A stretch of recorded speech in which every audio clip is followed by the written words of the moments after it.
ఇవాళ evening high voltage match జరగబోతుంది Mumbai Indians versus sunrisers Hyderabad. అయితే ఈ మ్యాచ్ లో ఈ రెండు టీంలో స్ట్రెంగ్త్ అండ్ వీక్నెస్ గురించి ఇప్పుడు మనం డిస్కషన్ చేద్దాం. ఫస్ట్ వచ్చేసి ఎంఐ గురించి మాట్లాడితే ఈ టీంలో రోహిత్ శర్మ, కింటన్ డికాక్, సూర్యకుమార్ యాదవ్ లాంటి డేంజరస్ టాప్ ఆర్డర్ ఉంది. వీళ్ళు సెట్ అయితే మ్యాచ్ ని ఒంటరిగా గెలిపించే సామర్థ్యం కూడా ఉంది వీళ్ళలో. కానీ మిడిల్ ఆర్డర్ లో కన్సిస్టెన్సీ లేదు, ఫినిషర్లు సరిగ్గా రన్స్ చేయడం లేదు, బౌలింగ్ కూడా కొన్ని మ్యాచ్లలో యావరేజ్ గా కనిపించింది. అయితే జస్ప్రీత్ బుమ్రా ఉంటే డెత్ ఓవర్స్ లో అడ్వాంటేజ్ ఉంటుంది.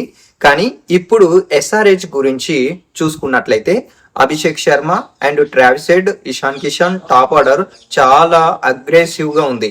అలాగే హెన్రిస్ క్లాసెన్ మంచి ఫామ్ లో ఉన్నాడు.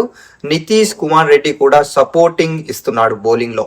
ప్యాట్ కమిన్స్ కూడా ఉండడం వల్ల చాలా బెటర్ ఉంది. టీమ్ కు బ్యాలెన్స్ కూడా వచ్చింది. ఇంకా నెక్స్ట్ గెలవాలంటే ఎస్ఆర్హెచ్ వచ్చేసి ఎంఐ టాప్ ఆర్డర్ ని పవర్ ప్లే లోనే అవుట్ చేయాలి. ఇంకా ఎంఐ గెలవాలంటే అభిషేక్ శర్మ, హెడ్, క్లాసెన్ వీళ్ళ వికెట్లు త్వరగా తీసేసుకోవాలి ఎంఐ గెలవాలంటే. అయితే నా ప్రిడిక్షన్ ప్రకారం ఓవరాల్ గా చూస్తే సన్ రైజర్స్ హైదరాబాద్ కొంచెం స్ట్రాంగ్ గా కనిపిస్తుంది.